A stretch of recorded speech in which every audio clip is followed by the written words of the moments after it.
Amém. Graça e paz. Vamos retomar a nossa leitura de Gênesis, tá bom? A gente está no capítulo 28 e vamos ler até o capítulo 30. Combinado? Gênesis, capítulo 28. Então Isaque chamou Jacó, o abençoou e lhe ordenou: Não se case com mulher cananeia. Vá a Padã-Arã, a casa de Betuel, o seu avô materno, e case-se com uma das filhas de Labão, irmão de sua mãe. Que o Deus Todo-Poderoso o abençoe, faça-o fértil e o multiplique para que você se torne uma comunidade de povos. Que ele dê a você e a sua descendência a bênção de Abraão, para que você possua a terra da qual vive como estrangeiro, a terra dada por Deus a Abraão. Então Isaque despediu Jacó, e este foi a Padã-Arã, ao filho de Aramel Betuel, Labão, irmão de Rebeca, mãe de Jacó e de Esaú. Esaú viu que Isaque havia abençoado Jacó e o havia mandado a Padã-Arã para escolher ali uma mulher, e que, ao abençoá-lo, lhe dera a ordem de não se casar com mulher cananeia. Também soube que Jacó obedecera ao seu pai e à sua mãe e fora para Padã-Arã. Percebendo Esaú que Isaque, o seu pai, não aprovava as mulheres cananeias, foi à casa de Ismael e casou-se com Maalate, irmã de Nebaiote, filha de Ismael, filho de Abraão, que foi acrescentada a outras esposas que ele já tinha. O sonho de Jacó em Betel. Jacó partiu de Berseba e foi para Harã. Chegando a determinado lugar, parou para pernoitar, porque o sol já se havia posto. Tomando uma das pedras do local, colocou-a sob a cabeça para deitar-se. Ali sonhou que havia uma escadaria que se erguia da terra, cujo topo alcançava os céus e pela qual os anjos de Deus subiam e desciam. Acima dela, em pé, estava o Senhor, que lhe disse: Eu sou o Senhor, o Deus de Abraão, o seu pai, e o Deus de Isaque. Darei a você e a sua descendência a terra na qual você está deitado. Os seus descendentes serão como o pó desta terra, e se espalharão para o oeste e para o leste, para o norte e para o sul. Todas as famílias da terra serão abençoadas por meio de você e da sua descendência. Eu estou com você e cuidarei de você, aonde quer que você vá, e o trarei de volta a esta terra. Não o deixarei enquanto não fizer o que lhe prometi. Quando Jacó acordou do sono, disse: Sem dúvida o Senhor está neste lugar, mas eu não sabia. Com muito medo ele disse: Temível é este lugar, não é outro senão a casa de Deus.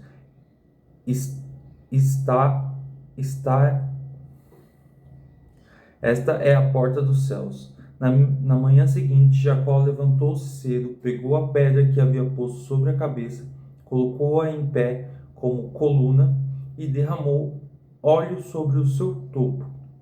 Ele deu àquele lugar o nome de Betel, embora a cidade anteriormente se chamasse Luz. Então Jacó fez um voto dizendo: Se Deus estiver comigo, cuidar de mim nesta viagem que estou fazendo, prover-me de comida e roupa, e levar-me de volta são e salvo à casa do meu pai, então o Senhor será o meu Deus. E esta pedra que hoje pus como coluna será a casa de Deus, e de tudo que me deres, certamente te darei o dízimo. Jacó chega a Padã-Arã. Então Jacó seguiu viagem e chegou à terra dos povos do Oriente. Olhando ao redor, viu um poço no campo e 3 rebanhos de ovelhas deitados por perto, pois os rebanhos bebiam daquele poço, que era tapado por uma grande pedra.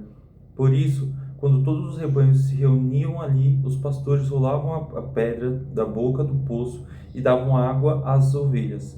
Depois recolocavam a pedra no lugar sobre o poço. Jacó perguntou aos pastores: Meus irmãos, de onde vocês são?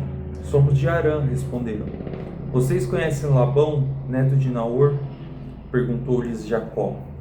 Eles responderam: sim, nós o conhecemos. Então Jacó perguntou: ele vai bem? E eles responderam: sim, vai bem. Veja, ali vem Raquel, a filha dele, com as ovelhas. E ele disse: olhem, ainda é pleno dia e não é hora de recolher os rebanhos. Deem de beber às ovelhas e levem-nas de volta para pastar. Eles, porém, responderam: não podemos. Enquanto todos os rebanhos não se agruparem, a pedra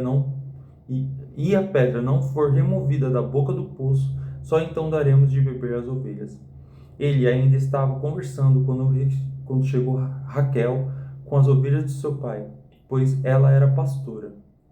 Quando Jacó viu Raquel, filha de Labão, irmão da sua mãe, e as ovelhas de Labão, aproximou-se, removeu a pedra da boca do poço e deu de beber às ovelhas do seu tio Labão. Depois Jacó beijou Raquel e começou a chorar bem alto. Ele contou a Raquel que era parente do pai dela e filho de Rebeca. Então ela foi correndo contar tudo ao seu pai. Logo que Labão ouviu as notícias acerca de Jacó, o seu sobrinho correu ao seu encontro. Ele o abraçou e beijou, levando-o para casa. Jacó contou-lhe tudo o que havia ocorrido. Então Labão lhe disse: você é osso dos meus ossos e carne da minha carne. Jacó casa com Lia e com Raquel. Já fazia um mês que Jacó estava na casa de Labão, quando este lhe disse: será que vai trabalhar de graça só por ser meu parente? Diga-me qual deve ser o seu salário. Ora, Labão tinha duas filhas. O nome da mais velha era Lia e o da mais nova era Raquel. Lia tinha olhos meigos, mas Raquel era bonita e atraente. Como Jacó amava Raquel, ele disse: trabalharei para o Senhor 7 anos em troca de Raquel, a sua filha mais nova. E Labão respondeu: será melhor dá-la a você do que a outro homem. Fique aqui comigo. Então Jacó trabalhou 7 anos por Raquel, mas lhe pareceram poucos dias, pelo tanto que amava. Então Jacó disse a Labão: entregue-me a minha mulher. Cumpri o prazo previsto e quero deitar-me com ela. Labão reuniu todo o povo daquele lugar e deu uma festa. Quando a noite chegou, no entanto, trouxe a sua filha Lia e a entregou a Jacó, que se deitou com ela. Labão também entregou a serva Zilpa, a sua filha, para que ficasse a serviço dela. Ao amanhecer, lá estava Lia. Então Jacó disse a Labão: que foi que o Senhor me fez? Não foi por Raquel que eu trabalhei para o Senhor. Desculpa. Que foi que o Senhor me fez? Não foi por Raquel que eu trabalhei para o Senhor? Por que o Senhor me enganou? E Labão respondeu: aqui não é costume entregar em casamento a filha mais nova antes da mais velha. Complete a semana de núpcias desta filha e daremos a você também a outra, em troca de mais 7 anos de trabalho para mim. E foi isso que Jacó fez. Quando completou a semana de núpcias da primeira, Labão lhe deu a sua filha Raquel por mulher. Para a filha Raquel, Labão deu a serva Bila, a fim de que ficasse a serviço dela. Jacó deitou-se também com Raquel, a quem amava mais do que Lia, e trabalhou para Labão outros 7 anos. Os filhos de Jacó. Quando o Senhor viu que Lia era desprezada, tornou-a fértil. Raquel, porém, era estéril. Lia engravidou, deu à luz um filho e deu-lhe o nome de Ruben, pois dizia: o Senhor viu a minha miséria, agora certamente o meu marido me amará. Lia engravidou de novo e quando deu à luz outro filho disse: porque o Senhor ouviu que eu sou desprezada, deu-me também este. Por isso deu-lhe o nome de Simeão. De novo engravidou e quando deu à luz mais um filho disse: agora finalmente o meu marido se apegará a mim, porque já lhe dei 3 filhos. Por isso deu-lhe o nome de Levi.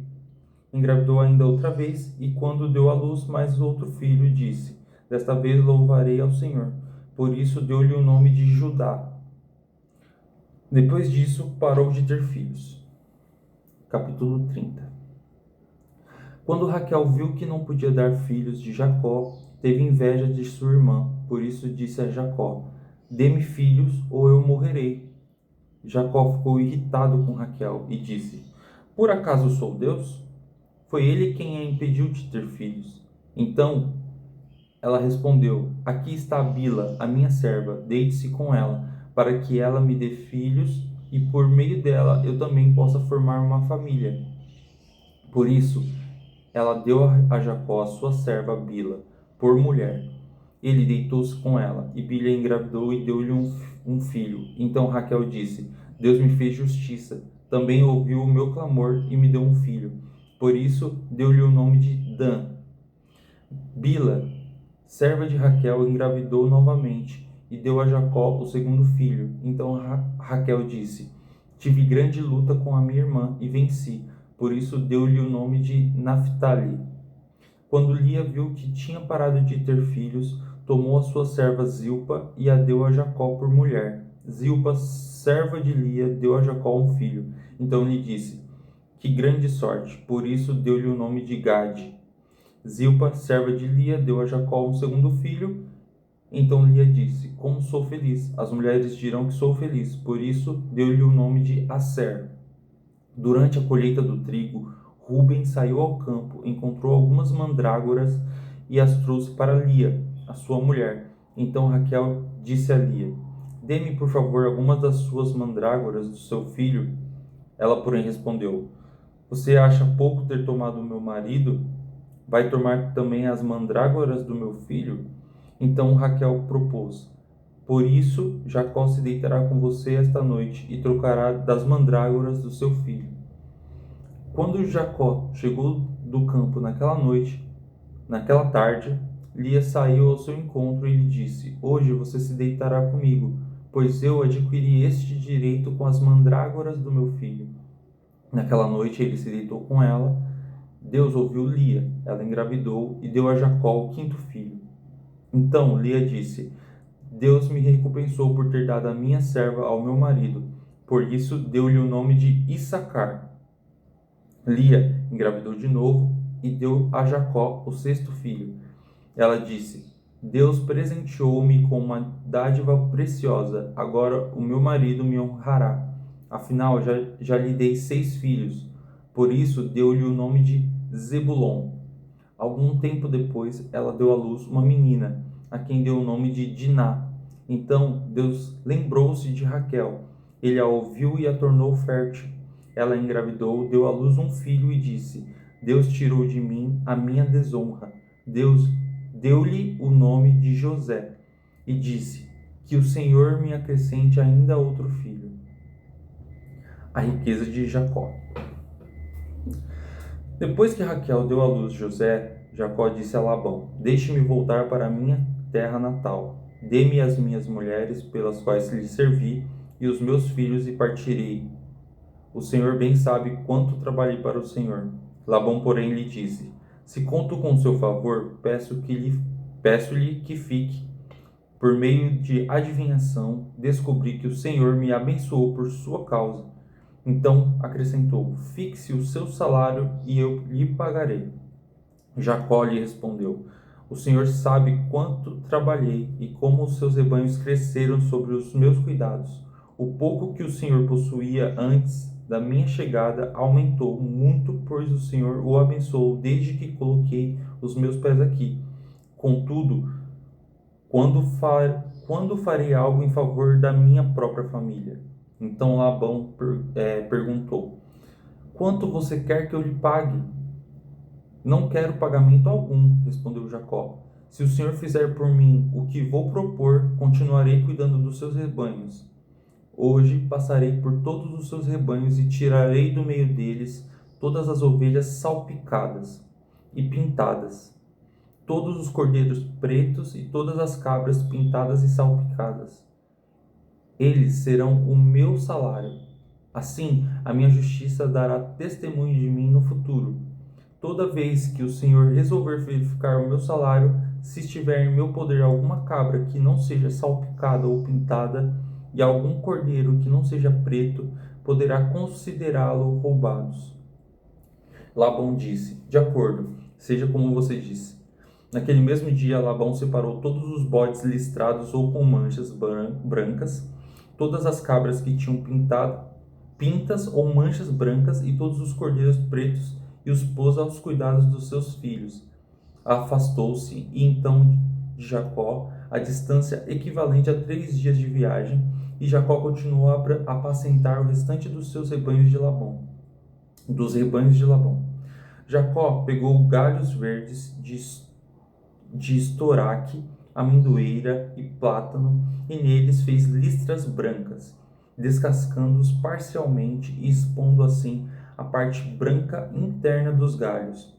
Depois fixou os galhos descascados nos bebedouros para que ficassem na frente dos rebanhos quando viessem beber água. Na época do cio, os rebanhos vinham beber e se acasalavam diante dos galhos. Assim geravam filhotes listrados, salpicados e pintados.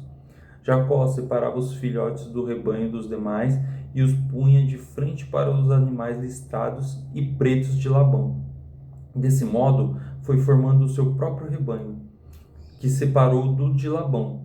Toda vez que as fêmeas mais fortes estavam no cio, Jacó colocava os galhos no bebedouro em frente dos animais, para que se acasalassem diante dos galhos. Se, porém, os animais eram fracos, não os colocavam ali. Desse modo, os animais fracos ficavam para Labão e os mais fortes para Jacó. Assim, o homem ficou extremamente rico, possuindo grandes rebanhos, servos e servas, camelos e jumentos. Amém? Vou fazer uma oração para começar o dia. Senhor Deus, obrigado, Pai, por mais esse dia de vida. Obrigado pela saúde, pela proteção, Senhor Deus. Peço que o Senhor abençoe, Pai, todos aqueles que amamos, Pai, que estão saindo de casa, indo para o serviço, para a escola, Pai, para onde quer que seja. Aqueles que estão em casa, Pai, por qualquer motivo que seja também, que o Senhor possa abençoar. Que hoje seja um dia próspero, Senhor Deus, produtivo, e que a gente faça tudo pensando em Ti, Senhor Deus. É o que eu te peço, em nome do Senhor Jesus. Amém.